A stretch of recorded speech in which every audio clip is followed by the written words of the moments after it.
In my life, as I've given attention to trying to listen to God, I've had to come to an awareness that there's sometimes the way that I frame the story of God's work in my life that has really hindered my ability to hear the fullness of what God might say to me in the scriptures, but also by his Spirit.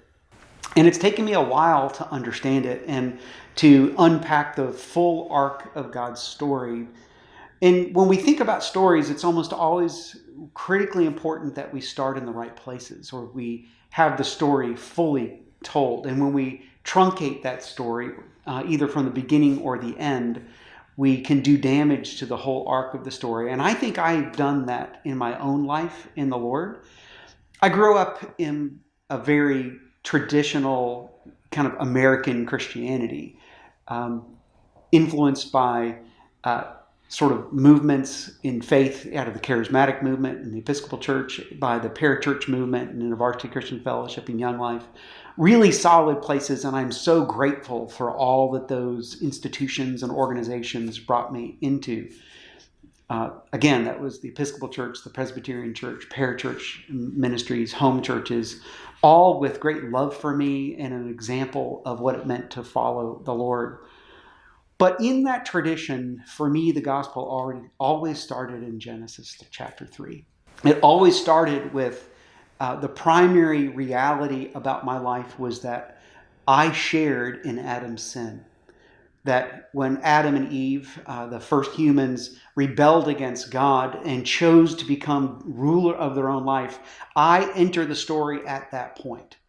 And honestly, that's true. That's part of the story is true of my life. I have inherited the sin and the nature of Adam and Eve, and I've chosen it on my own. And if it wasn't for them, I would have chosen it on my own, by my own choices. I choose things that aren't God's will and way for my life. But when I begin the story there, my understanding of myself, what I listen to the scriptures about myself, is that I'm someone who breaks stuff. That my primary identity is that I've broken God's intention for the world. I've broken God's intention for me. I've broken God's intention for my relationships. And it creates lots of fear in my life. I even recognize that even the whole world is groaning, waiting for the restoration of God that I have had a hand in breaking and causing to cause the entire world to wait for God's return. And for me in my life, that brings lots of guilt and lots of shame. And in my relationship to him, I keep coming back to Genesis chapter 3. Oh, I've sinned again. I broke the world again. I sinned again. I broke the world again. And so the gospel is a rehearsing of this good news that Jesus is powerful enough to do something about my sin and my choices, that he came and at great cost to himself and gave his life for me as an atonement for my sin. And again, I can hear that story and I listen to that story and I receive it with great joy. But my relationship to Jesus is primarily shaped by my being a participant of Genesis 3 and Jesus having to return back and forgive that again and do something in his power to break the power of the things that I did, that I'm a breaker, that I've broken me, I've broken my relationship to God, I've broken my relationships with others. And it's been really helpful for me over the last number of years to realize that the story, God's story, doesn't start in Genesis 3. It actually starts in Genesis 1. And instead of the story starting with me being a breaker, the story starts with something profoundly different. And it's taken me a long time to begin to understand that story. In Genesis 1, the story unfolds. It's a poem. It's a beautiful poem about how each thing is created by God deliberately with lots of purpose. And he steps back and says, oh, that's good. The trees are good. The birds of the air are good. The light is good. The earth is good. Everything is good. And everything is in its place and has its kind. But then we get to the end of Genesis 1, Genesis 1:31. And it says that God's penultimate creation, humans, that which was made in God's own image, is placed in all of this good earth. and everything goes from good to very good. And that's how the story starts about what humans are and how humans interact with the rest of creation.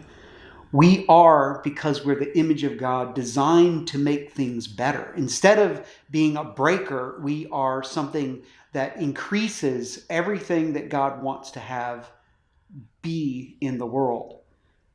Creation gets better. It becomes better under God's rule and reign as we, as his regents, as the image bearers of God, extend God's work in the world. We are co-creators with God who make everything that God made the way it was intended to be.